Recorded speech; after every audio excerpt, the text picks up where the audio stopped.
Pengasuh Ponpes Al-Hozini, Kiai Haji Abdus Salam Mujib angkat bicara soal peristiwa ambruknya bangunan 3 lantai di pondoknya.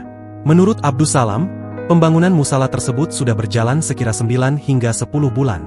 Bagian bawah difungsikan untuk mushola dan lantai atas bakal difungsikan untuk hall atau pusat kegiatan santri. Masih pengerjaan. Ini sedang pengerjaan lantai terakhir. Pagi tadi dilakukan pengecoran di lantai atas, kata Kiai Salam, Senin, 29 September 2025.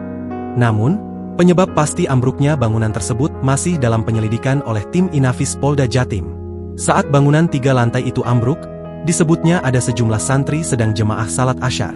Tapi dia juga tidak bisa memastikan berapa jumlah santri yang sedang berjamaah itu.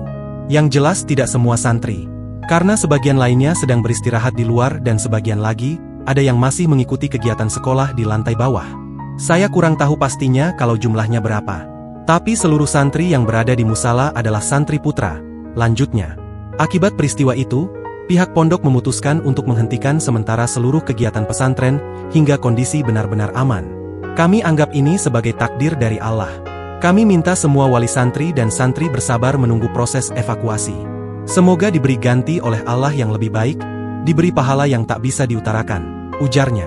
Sementara itu dikutip dari Kompas.com, jumlah korban yang berhasil dievakuasi mencapai 102 orang berdasarkan data hingga Selasa, 30 September 2025, pukul 7 waktu Indonesia Barat.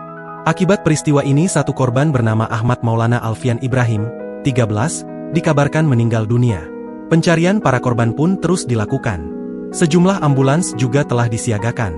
Ada pula pos bantuan yang didirikan untuk suplai makanan maupun minuman kepada korban yang selamat. Tim SAR kesulitan menjangkau korban dalam reruntuhan sehingga evakuasi dilakukan tanpa alat berat. Sebab, struktur bangunan dikhawatirkan akan roboh lagi, sehingga pencarian dilakukan secara manual. Pencarian ini juga melibatkan ahli struktur bangunan. Setidaknya, ada 55 institusi yang dilibatkan dalam pencarian korban ambruknya Ponpes Al-Hozini tersebut.